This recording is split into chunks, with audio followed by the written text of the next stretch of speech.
welcome to the 5th episode of Monster Thoughts TV, the podcast. Today we are going to talk about dragons with the amazing Dannaka Dragon. She is the owner of Fable Fashions and Dark Dungeon Productions, where she writes and films short horror films. She enjoys playing horror video games and doing makeup. Hi! So happy to be here. I'm happy to have you. Okay, so just to start off, how did you get into dragons? So dragons have always been a big thing for me. Is when I was a kid, I played and watched a lot of Pokemon, Yu-Gi-Oh, Bakugan, and Digimon, and all of those have dragon-type creatures in it, and those were always my favorites. And so that kind of started my obsession with dragons and like forever loving them today. So you said Bakugan and you said Pokemon, or did I miss here? Pokemon was probably one of the bigger ones for me. So what are your favorite Pokemon that are dragon type? Well, you know, they're the obvious, like Dragonite, Charizard. Charizard's classic. But there's like Charizard's a classic. I have this Mega Charizard here. I like to collect the plushies. There's so many different. Honestly, I just think typing of dragon is it's powerful. It's versatile. I don't know. It's hard to pinpoint. There's so many that I love. I love that they're strong, but they also have vulnerability. They don't make her overpowered, but they're still top tier for me. Oh, Giratina. She's a favorite of mine. It sounds so familiar to me, but I can't remember what it looks like. So Giratina is like a legendary. It's like kind of serpent looking. Green? It's a green? It's black and I think it has like gold accents. I'm saying it's a favorite and I can't remember what it looks like. I'm trying to remember all the legendaries, and I think Giratina sounds so familiar because that was like my time with Pokemon. I think. It was definitely one of the older generations. I think that Giratina, Rayquaza. I love Rayquaza. I know, yes. Oh yeah, you gotta have Rayquaza in there. One day I will get the giant plushie of Rayquaza. It will happen. But it's always sold out. I watched the anime a lot as a kid, and I played the games a lot as well. Always had a fascination, you know, with the dragon types. I also liked, you know, the psychic and all that, but the dragon was where it was at for me. Overall, though, I hate to say it, but Charizard might be like, he's got a special place in my heart, even though he's the first one we all met. He's the first dragon. Yeah, exactly. We all met, I love his mega forms, and I love his, in the new Pokemon, how they Gigantamax. Yes. I love that form of his. I think it looks great. He's just a classic. The design is classic. It's simple. I like it. It's not too complicated. He looks like a dragon, even though technically he's not really, but... He's not a dragon? His typing, he's not really a dragon. Like, he's fire and flying type. He has, like, fire. His attacks, if I can remember, are fire-based, right? I don't ever think I really picked. He's fire and flying. He's just not, his type isn't dragon, which a lot of people, that's like a whole discussion in the Pokemon community that people have, because it's like he's obviously a dragon, but they did type him as one. So there are dragon-type Pokemon, though, right? Yes, but they just didn't make him type. They just didn't make him one for some reason. I don't know. Like, it's kind of odd to me because he is the embodiment of a dragon. Like, when I think of a dragon Pokemon, he's like the first one that kind of pops in my head. So it's just funny how he's not like the type. But you looked up. I'll look her up right now. Yeah, look her up. Oh. Like, if I had to choose. Legendary ghost/dragon type Pokemon. It's a ghost and dragon type. That's so freaking cool. I really love the double typings. I was really sad when Sword and Shield came out and they didn't do double typing. I was like, oh, okay. They didn't? No, Bobble, for example, or Inteleon, the water type, it was just water. I thought it was going to be water and ghost because they showed him being able to like disappear and stuff, but no, it's just water. Digimon was probably the second. I love the game. There's a lot of good Digimon games. I'd also say, like, I hate to say it, but like even Dragon Tales, like I watched that as a kid. Oh my god. I didn't watch it as a kid. I watched it like I was a little bit older. Just coming on when I was older. I don't know if it was. I don't know. But I was like, oh, this is interesting. And I watched it and I was hooked. I was like, this is great. Yeah, it's a cute show. I just like because as a kid, I loved anything fantasy, and like I still do. Like, same. That's deeply rooted. Yeah, big same. Like, that's me. Horror and fantasy. Yes. So... And now I'm thinking about what was his name? That long white. Is that a dragon? Okay, so it is a dragon, but here's the it's one of those conversations. Like, in their world, it's a dragon, but if you would compare him to like other dragons, it's not. I guess, you know. I mean, I guess it technically, it just doesn't have wings. It's just a very long thing. It looks like I used to think it was a dog. Me too. it looked like a dog, but then when I looked it up, they were like, oh, it's a dragon. And I was like, oh, okay. Oh. Sure. The creature used to scare me, but I loved it. Like, I Same. loved the way it resembled a serpent or a dragon. Yes. Yeah. So I guess that's why it always caught my eye. What was its name? I can't remember. So long.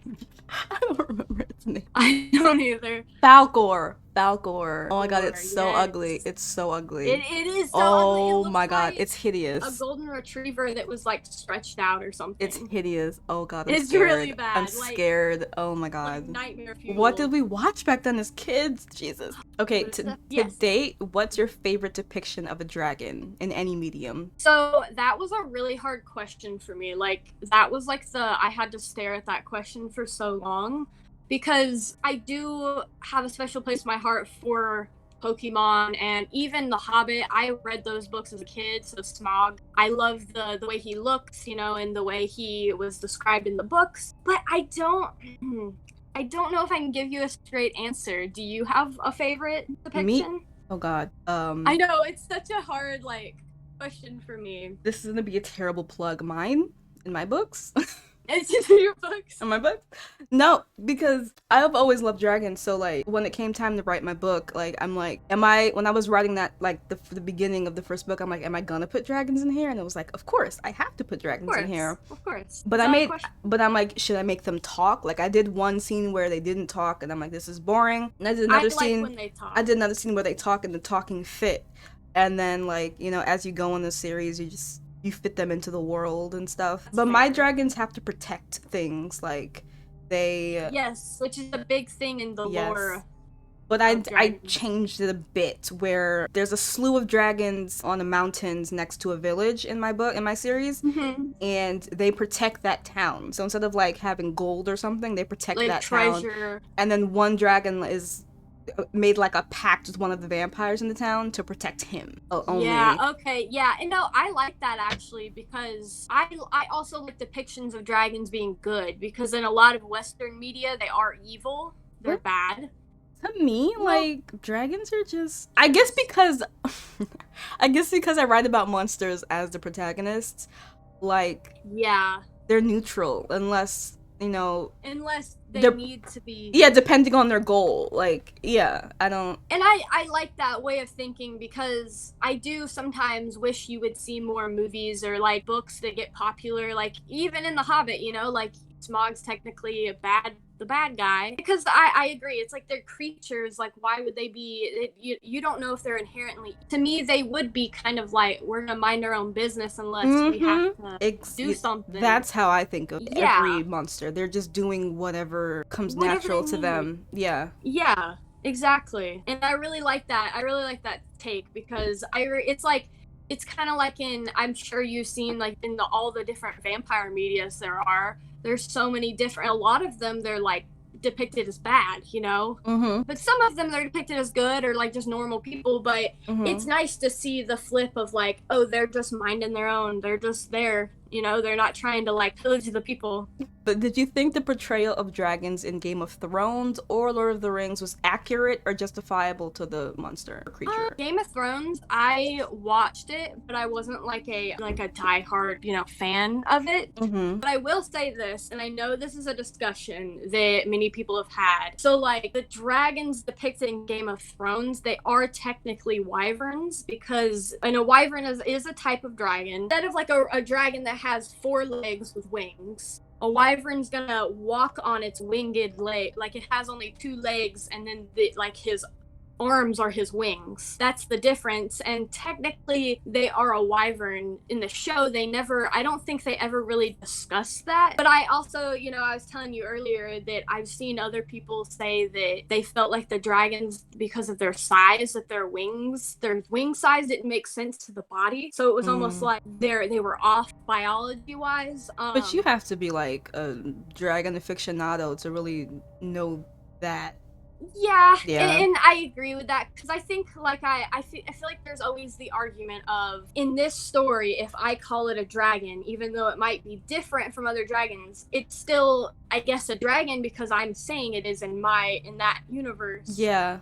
I think there's always that argument there of you could nitpick things, but it's if in their world they say that's what it is, that's what it is, I guess. I That's kind have of like the never-ending story thing. I have something to say about that though. Like, I agree with, like, if in your world you say, you know, it is what it is and that's what it is, like, you also have to put the lore in there also to make it make sense. You can't just say, Oh yeah. you can't just say, like, Say it's something and then not give me. Yeah, like Twilight, for an example, explanation. like the vampires. You can't say those are vampires and then flip what makes vampires vampires on their head Now and I do agree still with call that. them vampires, but you need to, you can write whatever you want. It just has to make sense. In the world that you've created. Yeah, you can't have like this cat creature and say, "Oh, that's a dragon," and it's like, but it's, Yeah. is it? Like, I mean, you can do that, but you just have to give us backstory on why that cat person is called, like what dragon means in your world, like the etymology of dragon, like what that word, like you just have to. And I don't think a lot of authors or filmmakers or whatever want to go that in depth. They just want to make whatever they want. And like storytelling is so, you need to, like, I don't want to do like plug my books, but for my books, like I gave my vampires and werewolves like a whole history, like how they were born, how they came to be, what happened to the whole world when they were created. Like it ties into like everything. So I'm not just planting werewolves and vampires. Yeah, I'm not just planting them into the story. I'm like giving you like, this is why this is happening, and they have to deal with their existence. It's like a whole thing. But yeah, and I definitely agree with that, because they should have a story, like they should have a background, like give it something. You can't just put something in there. So I do agree with that. Like, I think there's valid points to each side. The Twilight thing, like how one of the biggest thing with vampires is the sun, and she just made her own thing, and it was kind of just like, okay, you know. With that though, a vampire author I respect said, like, she was on a show with talking about a whole bunch of other vampires in like media and stuff, and she's like, my vampires in my media, like, you know, they can walk in the sun because XYZ. And then in my book, my vampires can walk in the sun through magic. Like if they have like magic rings or something or necklaces, they can walk in the sun, no problem. Which is a really cool idea to solve that. I like that a lot. Is it? Oh, thank you. Yeah, I feel like for me, you have, like, if you have a monster like that, you have to give them a weakness, because like they're really strong, they're really like sexy, powerful, they have all these powers. Give them a weakness to kind of combat that. So like sunlight is a perfect, you have the perfect weakness sitting there. Why use, what the hell is glitter gonna do? Like what is sparkling gonna do? Like just, I agree. Okay, I'm sorry. I'm done. I can talk. No, it's okay. No, because I agree with you. I think you should have a rhyme or reason to your characters, to what they are, and like give them give them something. Like say for instance, you have a dragon who is protecting gold or whatever, and like say their thing is you're trying to get the gold, but the dragon can't leave on top of the gold. That's their weakness. They have to stay. They can't leave it, and then you have to work around that kind of flaw of theirs to kill them. Like it just makes it more interesting. Like you can't give. Oh yeah, and I agree, because I do think, and like back to what you said, like with how your vampires can walk in the sun when they use magic, I do think that there are definitely things with vampires, like with dragons, like how there is a difference between a dragon and a wyvern, and how you should respect those, but you can kind of get around things and make it your own, as long as you have something to back it up and make it make sense within the world that you're making. Like how in your world there's people that use magic, and the magic is vampires can use that magic to go through the loophole of the sun, and you have an explanation for that and like why that is in your world. I agree with that. Like there's definitely things you can do to make it your own, but make it make sense within the world. Yeah, that's my biggest pet peeve. And also, like, the enchanters aren't happy about being, you know, kind of the vampires' like lackeys. They're not happy about having to use their magic that way. So it just, there's a whole other thing tied to it. Like, I don't know. Oh yeah, it built a whole system and a whole world of how these creatures, how your vampires, how your dragons live in your world, you know? And I appreciate that because I do think when you take the time to do that, it makes it more feel like a real, like your characters are existing in the world. And it's like, you know, when you asked me about Game of Thrones and Lord of the Rings, it's like in the Hobbit book, because I did not really like the movies as much. I didn't like, there's a lot of things about those movies I don't really like. The books did such a good job of like making me feel like I'm in this world, and I really think Smog in the movie, I think they did a good job at his personality and making him like arrogant but intelligent, and did a good job at that. But there is another discussion because in the first Hobbit book, or in the first movie, it looked like he had 4 legs with wings, and then the second movie came around, The Desolation of Smog, and he looked more like a wyvern creature. So it's almost like they switch it up for some reason. I don't know why, but in the book, he is definitely more of like a 4-legged dragon with wings. That's weird. I didn't even catch that. That's weird. Yeah, I hadn't seen the movies in so long, but when I was like trying to remind myself of the Hobbit movie, like when I read that, I was like, why would they do that? Like such a turnaround, because they are so different looking. Yeah. So I think Game of Thrones and the Hobbit, I think in their own way, you could say they justified the dragons, but you could nitpick it, you know? Just like how in Game of Thrones, it's not really a dragon. It's a type of dragon, but it's not just like a dragon. But maybe in that universe, that's all they have, and so they're just calling it a dragon. That kind of thing. Yeah. What is the most interesting thing about dragons for you? Like, what makes them one of your favorite creatures? So I really, really love that there are so many different cultures and like folklore that dragons come from. Because like when you research dragons, like it's really hard for people to really pinpoint like where did the first dragon come from, because there's just so many different stories and folklore. And I think about that as like there's so many different shapes and sizes of dragons. I think it's like I compare it to almost like humanity, how we're so many different cultures of us. All of us are so different, but we're also so alike in the same ways. And I don't know, I just think that's so interesting that they've been carried throughout history for so long, and that there's so many stories and there's so many things you can do with dragons, and the symbolism of them being powerful. I really resonate with that.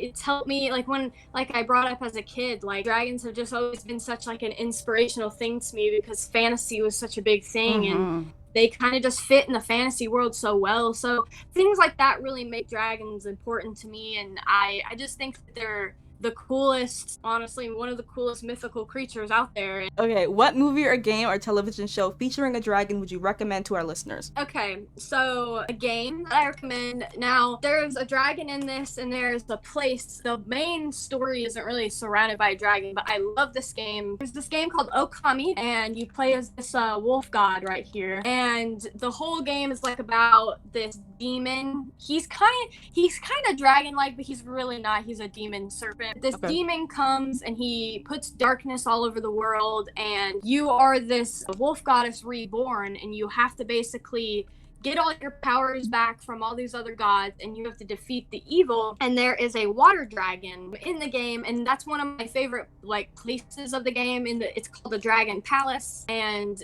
there's people that live there, and you're like underwater. It's really cool. It's one of my favorite parts of the game. But this game is just beautiful overall, and I really recommend it. It has like a very artsy art style, very watercolory. It's just very beautiful, and it's a lot of fun, very relaxing, kind of scary at the same time. Love it. Recommend it. Honestly, there's a lot of different books and media out there. I just recommend people to like find what they like and, you know, go for it. Because I was also going to bring up, oh my god.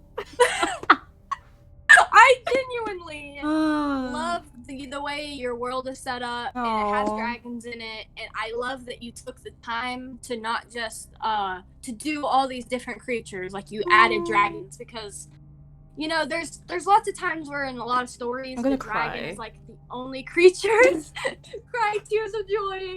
And I love that you added the dragons into your world about, you know, vampires and lichens. Like, I think that was really cool. And, like, I do recommend her book. It is great. She's a great author. You didn't say a game that I thought you were going to say, and I'm going to say it. Skyrim. Oh, my God. Actually, it's so funny. That was in my notes that I wrote. But I didn't know if I was going to say it because it's so That's popular my that first thought about like dragons in games. Skyrim, I love that game. I've played that game over and over. I liked how your characters, the Dragonborn, they can speak in the Yes, dragon tongue. Mm-hmm. I would definitely recommend Skyrim if like even if you've played it, play it with mods. Like Oh it's god, fucking yeah, it's fun. way better with mods. It's Can you tell our viewers where they can find you on social media? Yes, so I'm on Twitter. That's probably one of my main social medias. At Dannaka Dragon. I am on YouTube. It's Dark Dungeon Productions. I have a small business called Fable Fashion, and it's Fable_Fashion on Twitter. And you know, I'm trying to, like I told her, I'm trying to come up with new projects with digital art and film. So just check me out on Twitter, and that's where you'll probably find a lot of my stuff. But I had so much fun. Like, this was such a good opportunity to come on here. I'm so thankful that you said yes. Thank you for coming on. You've been an amazing guest. I want to thank everyone for coming on today's show. We had a fun discussion about dragons. Yeah, this was a great episode. If you want to apply to be on the show, you can always do it at monsterthoughts.com and just scroll down to the apply screen. But yeah, I will see you guys for the next episode. Have a great day. Bye.